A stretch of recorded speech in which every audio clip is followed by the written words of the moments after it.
But yeah, these are things. আমাদের সামনে বাংলাদেশ সবসময় পুচকে দল, তাদের এখনো অনেক কিছু শেখার আছে। টি-20তে হোয়াইট ওয়াশ করে বাংলাদেশকে চরম অপমান করে কি বললেন ওয়েস্ট ইন্ডিজ অধিনায়ক শাই হোপ। আজও মিডল অর্ডাররা ব্যর্থ হলেন।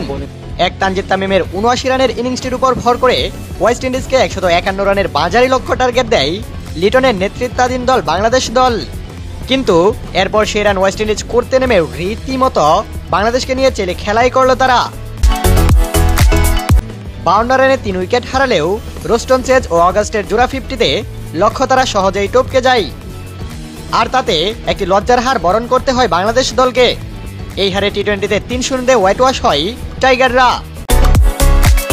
দর্শক, এদিকে বাংলাদেশকে হোয়াইট ওয়াশের লজ্জা দিয়ে পরবর্তী সংবাদ সম্মেলনে অপমান করে কথা বলতেও দেখা যায় ওয়েস্ট ইন্ডিজ অধিনায়ক শাই হোপকে।